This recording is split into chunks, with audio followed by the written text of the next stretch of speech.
My daughter found cameras in her school locker room, but the principal is refusing to take them down. 2 days before her swim team tryouts, my 14-year-old daughter came home shaking. "There's cameras in our locker room, Mom," she said, hyperventilating. "I'm not going on the team if someone's watching me change." She opened her camera roll and threw her phone at me, before sprinting upstairs where she ran the hot shower for an hour, scrubbing her skin until it bled to get the feeling of being watched off. By the time I'd processed what I just heard, I was already on my phone making calls to other parents. 7 of us, including a lawyer mom who specialized in child engagement cases, stormed into the principal's office after hours that same evening. "Why is there cameras where our children change?" I yelled. But Mrs. Lynch somehow stayed calm, almost like she knew and had an explanation ready. Everyone was threatening lawsuits and police until she finally spoke up. According to her, the cameras were here for our children's safety. "Our safety!" someone yelled. "Yes, you see," Mrs. Lynch continued. "Last year, we had an act of property destruction happen in the changing rooms. We all remembered that. Someone deliberately left the taps running after last period and flooded the school. Every single kid was interrogated one-on-one by Mrs. Lynch, as well as her cop brother personally.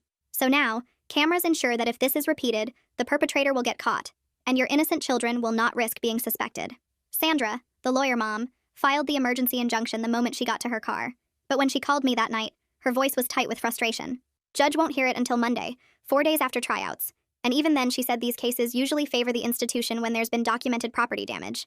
By morning, 17 girls had dropped out of tryouts and my daughter hadn't touched food since yesterday. When I drove her to school, she broke completely, sobbing so hard she could barely breathe.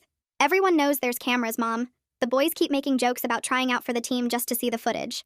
That afternoon, the secretary called me frantically. Turns out my daughter had marched into Lynch's office during lunch with 20 other girls behind her. When I arrived, I could hear my daughter's voice through the door, stronger than I'd heard it in days. "We're not leaving until you remove the cameras." Lynch's manufactured calm finally cracked as she snapped, "I cannot have students making demands in my office." And that's when my daughter said something that made me so proud. "Then none of us try out tomorrow, and you can explain to the school board why the swim program suddenly died." Lynch immediately called her cop brother, who arrived within 10 minutes. But instead of removing the girls like his sister clearly expected, he started taking formal statements about why they felt unsafe. One girl mentioned she'd seen Mr. Gary, the vice principal, entering Lynch's office after hours multiple times that week. The officer's entire expression shifted as he turned to his sister asking, "Gary has keys to your office?"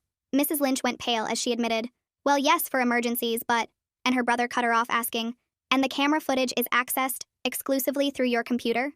The room went completely silent as the implication hit everyone at once.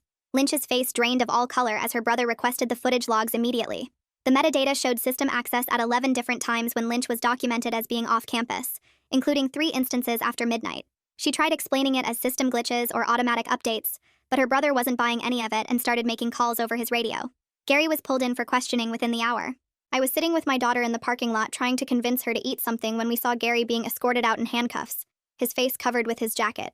I breathed a sigh of relief thinking it was over. But my daughter wasn't celebrating. Instead, she was scrolling through the school's website on her phone.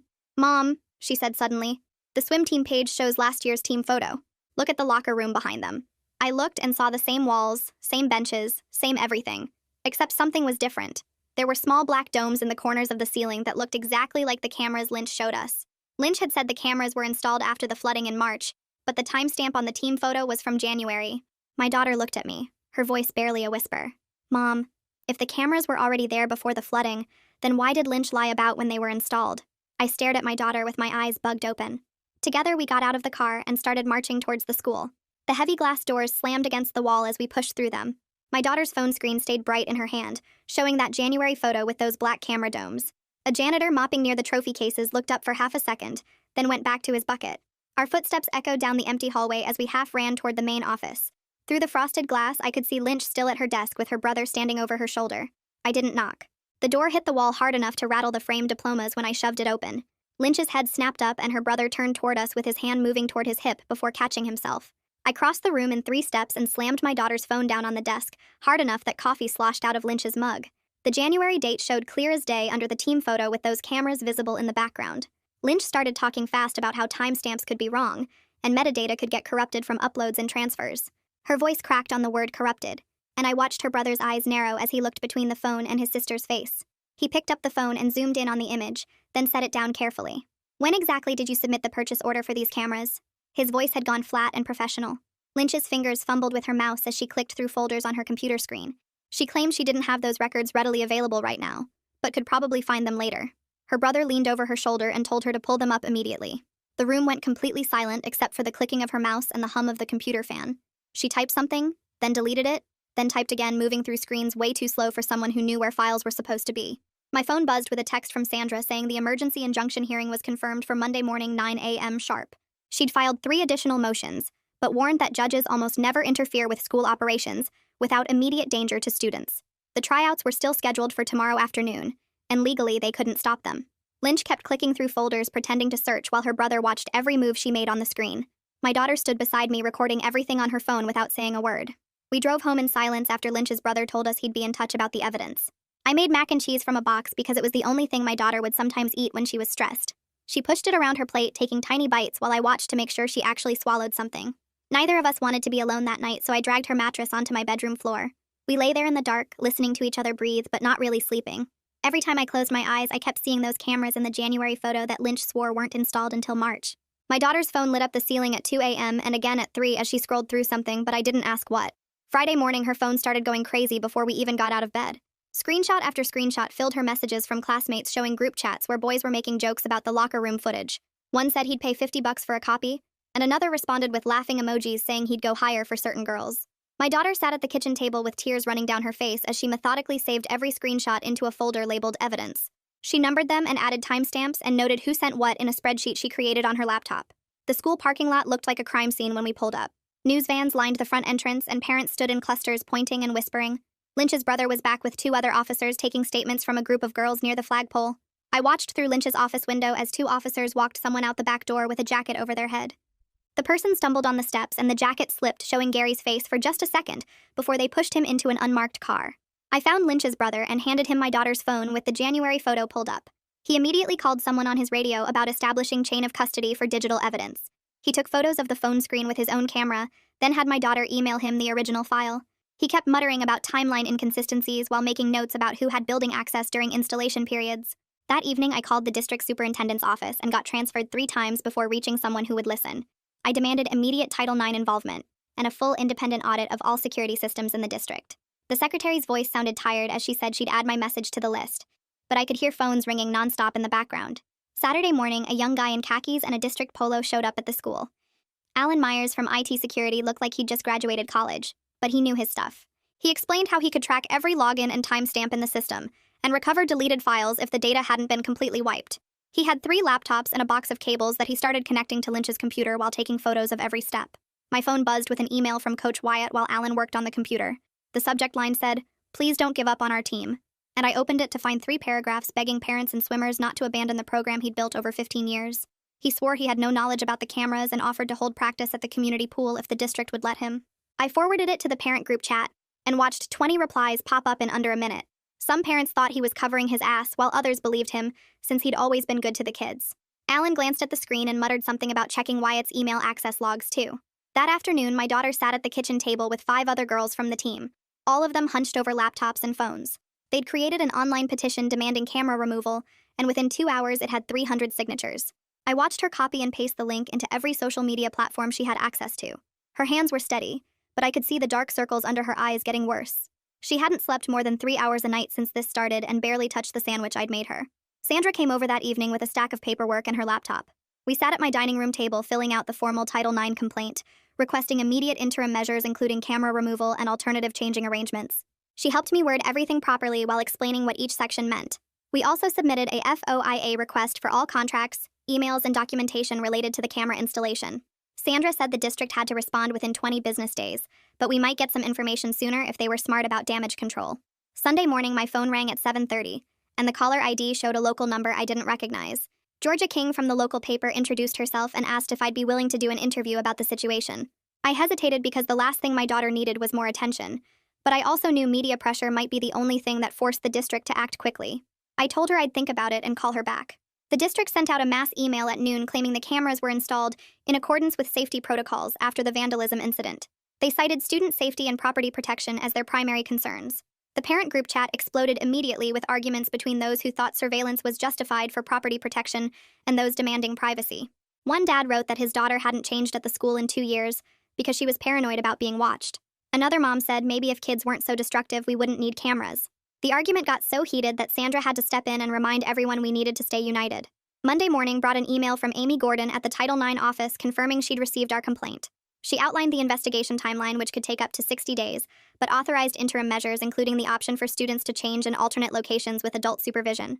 She also said she'd be interviewing students and staff over the next 2 weeks. Alan called me that afternoon with news that made my stomach turn. The system showed multiple data retention policy violations, with footage being stored way longer than the stated 48-hour period. Some files dated back 3 months, which meant hundreds of hours of girls changing had been saved somewhere. He requested server imaging and all vendor documentation about installation dates and access protocols.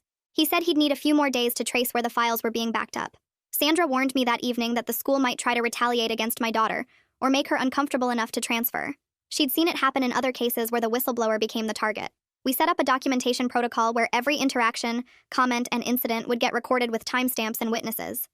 I bought my daughter a small notebook to carry and told her to write down everything that happened at the school. Tuesday night, my daughter showed me her phone with tears streaming down her face. She'd received nasty direct messages on social media calling her a snitch and worse. One message said she was ruining the swim program for everyone, and another said she should transfer schools if she didn't like the cameras. We screenshot everything and saved it to a folder on my computer. I called the school counselor's emergency line and scheduled an appointment for Monday, even though my daughter insisted she was fine. Coach Wyatt posted on the team's social media page Wednesday morning saying he supported the students' right to feel safe and was exploring all options to save the season. The comment section turned into a battleground within minutes. Some parents called for his resignation, saying he should have known about the cameras. Others defended him, pointing out he didn't have keys to Lynch's office or access to the footage. A few swimmers posted that they wanted to keep training but didn't feel safe at the school anymore. The arguing continued for hours, with people taking screenshots and sharing them in private group chats. By Thursday morning, the whole situation had spiraled beyond anything I could have imagined when my daughter first told me about those cameras. Georgia King's article dropped online Friday morning, and my phone started buzzing nonstop with notifications from parents sharing it everywhere. She'd kept all the kids' names out but laid out the timeline perfectly, showing how Lynch lied about when the cameras went in. By lunch, the article had over 10,000 shares, and the comment section was going crazy with parents from other schools saying they had cameras too. The district's PR person sent out a damage control email an hour later, announcing an emergency school board meeting in 2 weeks about security protocols and student privacy concerns. Sandra immediately started a group text with 20 parents planning who would speak and what points each person would cover. We divided up topics like legal issues, emotional trauma, privacy violations, and demands for policy changes, knowing we'd each only get 3 minutes at the podium. That same afternoon, Lynch's union attorney released a statement saying she was scapegoated for following district protocols that were approved years ago. The statement claimed Lynch was just doing her job and that the real issue was with district-wide policies, not individual administrators. Parents in our group chat went nuts when they read it, especially the part where the district announced Lynch would stay in her position during the investigation. Sandra's phone rang while we were all still typing angry responses, and she put it on speaker so we could hear. Mark Cohen from the DA's office was on the line, explaining that he was taking over the criminal case because Lynch's brother had a conflict of interest. He asked Sandra to gather all our documentation, and said he'd handled 3 similar surveillance cases in schools over the past 5 years. He sounded sharp and asked specific questions about the timeline, the vendor contracts, and who had access to the footage. Meanwhile, Alan was digging through district records and found something that made my stomach drop. He'd located vendor contracts showing talks about camera installation started in November, 4 whole months before the flooding happened. The email headers showed someone was pushing hard for quick installation, but the actual email bodies were mysteriously missing from the files. He forwarded everything to Mark Cohen and started working on recovering the deleted content from backup servers. Monday morning, our FOIA request finally came back, but half the pages were blacked out with redaction markers. The parts we could read showed Lynch explicitly pushing for cameras in December, citing vague liability concerns with no specifics. Sandra spent hours going through the documents and said the redaction patterns were suspicious, like someone was hiding specific names and dates. She filed an appeal for the full, unredacted documents, but warned us it could take weeks to get a response. A bunch of swim parents started meeting at the coffee shop to figure out if we could hold tryouts at the community pool instead. The pool manager was sympathetic, but said their insurance company needed to review everything first since it wasn't a school event. We'd need background checks for parent volunteers, liability waivers from every family, and the pool board's lawyers had to approve everything.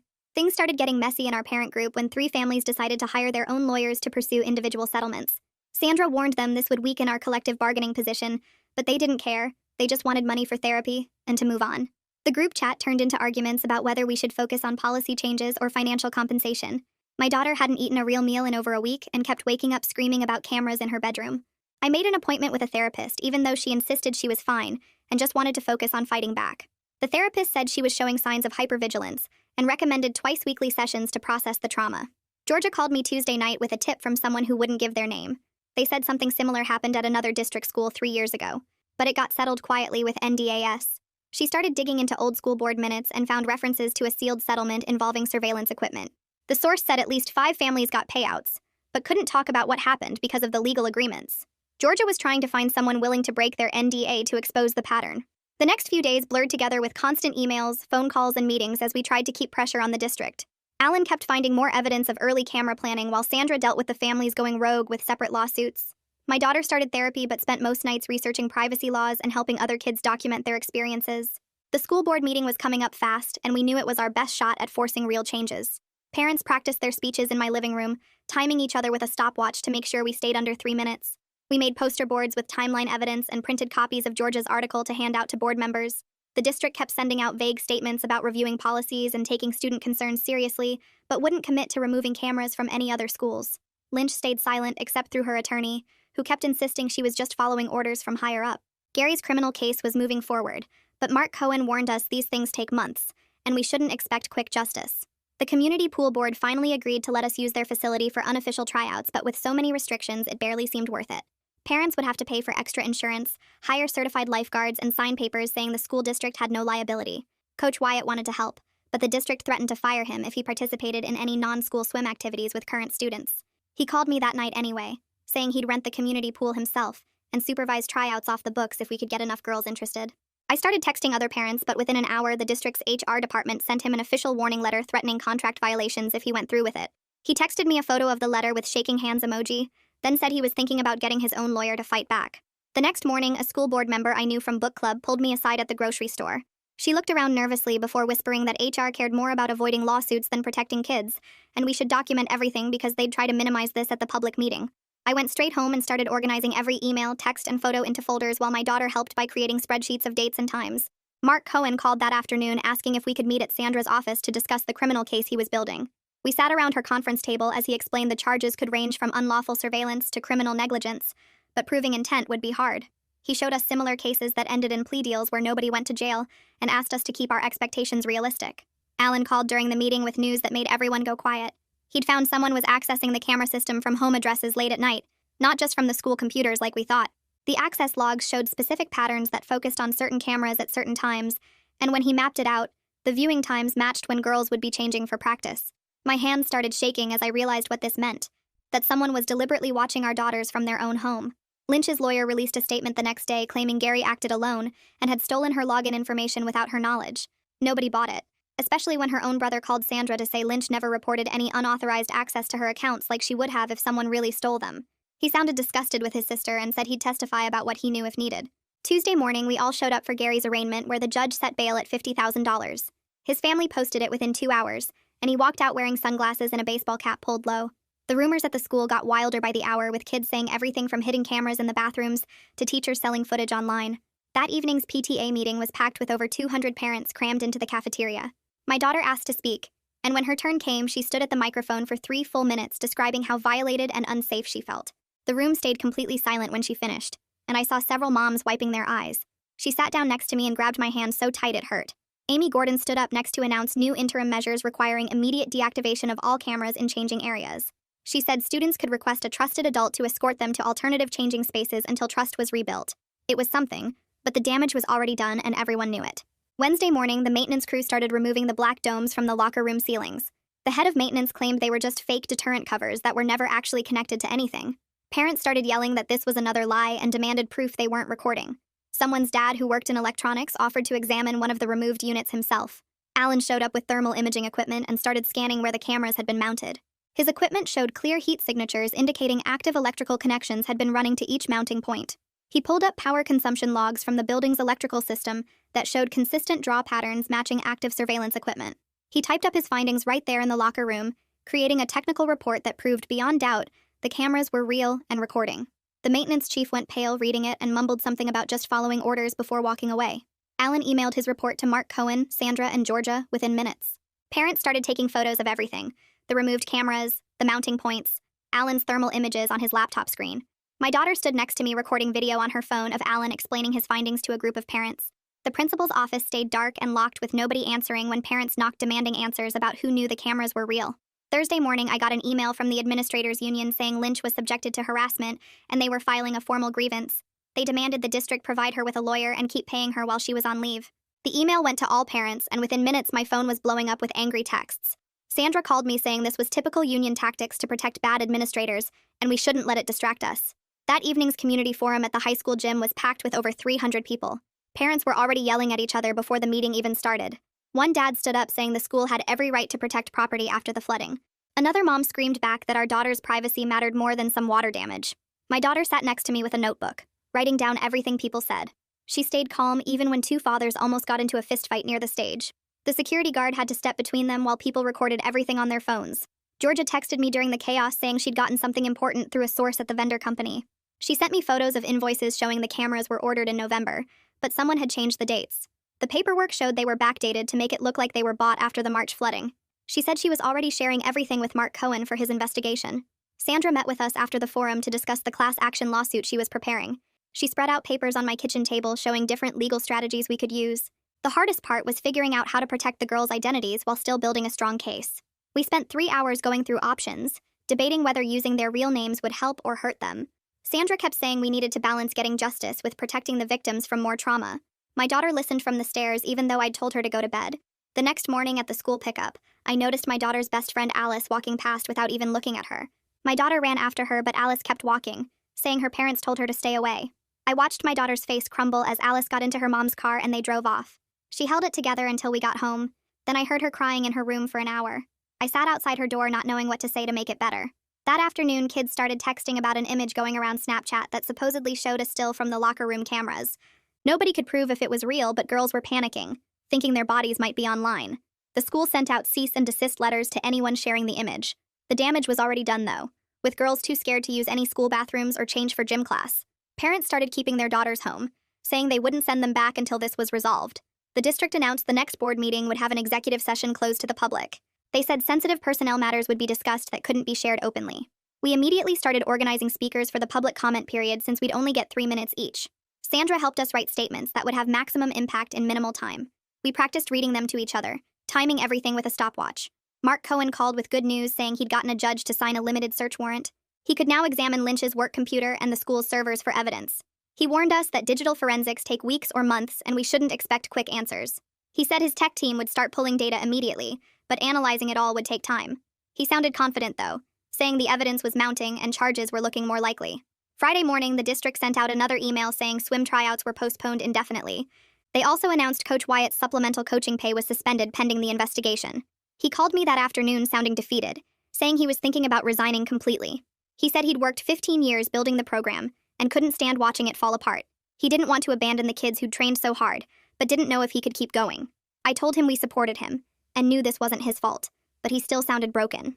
Over the weekend, I realized I was falling apart too, snapping at everyone and barely sleeping. I yelled at the grocery store clerk for no reason and hung up on my sister when she called. My daughter noticed and did something that surprised me completely. She called the school counselor and organized a parent support group for all of us dealing with this. She made flyers and posted them online, setting up the first meeting for Monday evening. Watching my 14-year-old take charge like that made me proud, but also worried. She was being so strong for everyone else, but I knew she was still hurting inside.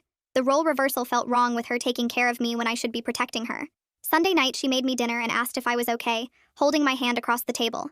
I wanted to tell her to just be a kid, but I could see she needed to feel useful. She'd already lost so much through this, and taking action seemed to be how she was coping. Monday morning, Sandra called me while I was making breakfast with news that made me drop my coffee mug. The vendor company that installed the cameras had sent an email to the district's legal team about protecting themselves from lawsuits. They'd accidentally copied Sandra on it, and the email talked about pressure from unnamed administrators to get cameras installed before January. Sandra said this was the smoking gun we needed to prove Lynch lied about the timeline. I forwarded it to everyone in our parent group while my daughter ate her cereal and checked her phone. Alan had been working all weekend on his technical report and called me that afternoon saying he was ready. He'd found proof the cameras were fully working in January with power logs and network traffic data. He was meeting with the district lawyers at 3 to show them everything. I picked up my daughter from the school, and we sat in the parking lot waiting to hear how it went. Alan texted me at 4:30 saying the lawyers looked sick when they saw his report. They couldn't deny the evidence anymore and knew Lynch's story was completely blown.